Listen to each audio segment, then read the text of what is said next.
Hi friends, நம்ம பார்க்க போகிற திரைப்படம் பரதநாட்டியம். இது தெலுங்குலேயும் பரதநாட்டியம் வந்திருக்கு படம். அந்த படம் இது கிடையாது, இது வேற படம். ஸோ இது வந்து சாய்ஜி குரூப் ஹீரோ நடித்த படம். ஸோ இந்த படத்தோட கதை வந்து பார்த்தீங்கன்னா, ஒரு கிராமத்தில் ஒரு கூட்டு குடும்பமாக இருக்க ஹீரோ, அவங்க அப்பாவால் வர பிரச்சனை தான் படத்தோட கதை. அவர் பரதன் நாயர்ன்றவர். அவரால் என்ன பிரச்சனை வருதுன்னு பார்த்தீங்கன்னா, அவர் கை கால் முடக்கவாதத்தில் இருப்பார். அப்போ அவர் ஹாஸ்பிட்டல் சேரும்போது அவர் வந்து என்ன சொல்லுவார் கேட்டிங்கன்னா, தலைசேரியில் வந்து கிராமத்தில் வந்து எனக்கு இன்னொரு குடும்பம் இருக்குது, அதை நீ தான் வந்து கூட்டு வரணும், அவங்கள வந்து நீ சேர்த்து வச்சு ஒன்றா இருக்கணும் அப்படின்னு ஆசைப்படுவார். அவங்க அதே மாதிரி அந்த ஊருக்கு தலைசேக இடத்துக்கு போயிட்டு சாய்ஜி குரூப் பார்ப்பார். சசி அவர் பேர். அவர் பார்க்கும்போது பார்த்தீங்கன்னா, அங்கே அவரோட செகண்ட் ஒய்ஃபும் ஒரு சின்ன பையனும் இருப்பாங்க. ஸோ அவங்கள வந்து ஊருக்கு கூட்டு வருவார். ஊருக்கு கூட்டு வந்து இவங்க ஒத்துமையாக அவங்களாம் இல்லையான்றதான் படத்துல கதை. இது கொஞ்சம் காமெடியாக போச்சு. இவர் தலைசேரியில் பார்க்கும்போது இவங்க தம்பி மாதிரியே அங்கே இருப்பான் ஒருத்தன். ஆக்சுவலாக எங்கள் ட்வின் பிரதர்ஸ் நினைக்கிறேன். ஸோ நீ எங்கடா இங்கே வந்தேன்னு கேட்பான் இந்த ஹீரோ. அப்புறம் பார்த்தீங்கன்னா அவன் வந்து வேற பையன். ஸோ சாய் குமாரை வந்து அப்பா நடிச்சிருக்காரு. ஸோ இப்போ வந்து பார்த்தீங்கன்னா அவங்க கூட்டு வந்து இவங்களுக்குள்ள ஃபர்ஸ்ட் கிளாஷ் மாதிரி ஆகும். கடைசியில் அந்த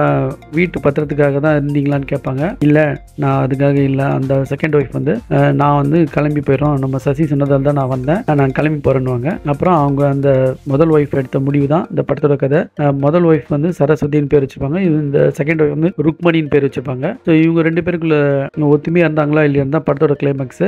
இவரும் அவங்க போகிறதுக்கு ஊருக்குள்ள டிக்கெட் வாங்கிடுவார். இந்த சசின்றவர் வாங்கலாமா வேணாமான்னு கேட்பாரு. அப்புறம் தேவைப்படுமா படம் தான் படத்தோட கிளைமேக்ஸ். இது ஒரு குட் ஃபுல் மூவி. ஆனால் இது வந்து படம் வந்து கொஞ்சம் ஸ்லோவாக இருந்துச்சு. மலையாள படமே சில படம் வந்து ஸ்லோவாக தான் இருக்கும். ஆனால் இது ஃபேமிலியோட பார்க்க வேண்டிய ஒரு ஜாலியான படம். அடல்ட், அதாவது ஃபேமிலியோடனா சின்ன குழந்தைங்க இல்லை நார்மல் பீப்புள். நான் ஏற்கனவே ஒரு ஆர்ஆர் படத்தில் ஃபேமிலியோட பார்க்கலாம்னு சொன்னது குழந்தைங்களோட நினச்சிக்கிறாங்க. ஃபேமிலியோடனா ஒரு குழந்தையோட ஃபர்ஸ்ட் ஆர்ஆர் படமே பார்க்க முடியாது. இந்த படத்தை வந்து ஜாலியாக பார்க்கலாம். இதில் வந்து க்ளோனிங், ஸ்பை, ஃபைட்டு, மாஸ், இது அது பாம்பு போடுறது, பேயோட இது அது மாதிரிலாம் எதுவும் இல்லாமல் மென்மையாகவும் ஜாலியாகவும் போச்சு. ஸோ நீங்களும் பார்த்து என்ஜாய் பண்ணுங்க. Thanks friends.